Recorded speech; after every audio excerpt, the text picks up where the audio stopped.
Hi, I'm Graham Madigan and I'd like to briefly take you through the key points of Case Study 1. We were introduced to this project by the planning consultants who were concerned that the initial concept sketch which had been prepared for their client was not making the most of the site. Our initial analysis of the scheme identified a number of issues, starting with an awkward entrance sequence into the site with an immediate sharp turn and parking straight ahead. Beyond this sat two terraces of houses marooned in a sea of parking, with no clear form to the layout. This resulted in awkward relationships between the houses and very small rear gardens around the perimeter of the site.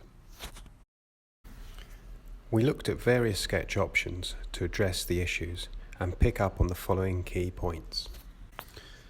Number 1, to simplify and clarify the access route, with a turning head being introduced at the far end for refuse trucks.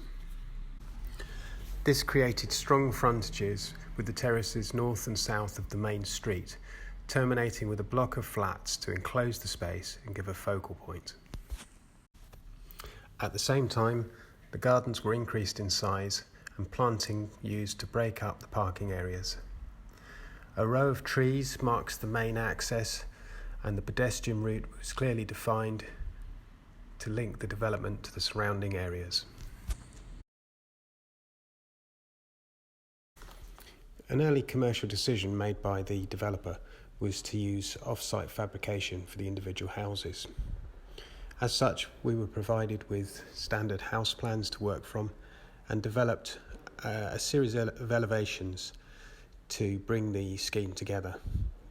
This resulted in a standard 3-bed house, 2-bed house, and a 1- and 2-bed apartment block. The buildings are to be of a lightweight SIP construction and clad with cement board and brick slips.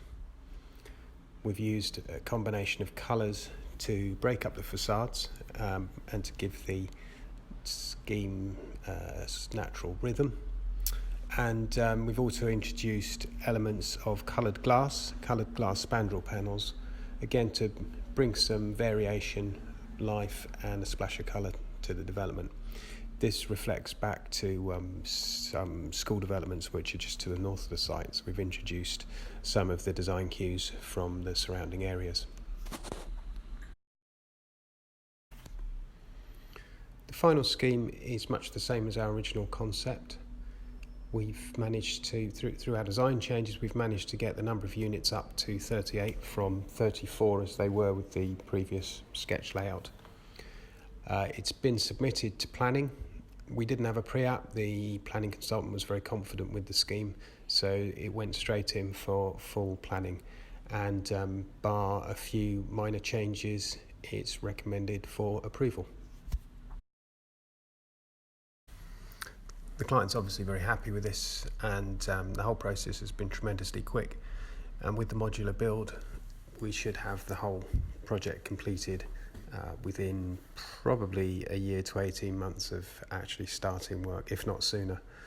So it's been a very, very quick project, and for the client, it's a quick in and out, and hopefully get it onto the market and sold very swiftly. So a good commercial project all round. Okay, that's all. Thank you very much for your time.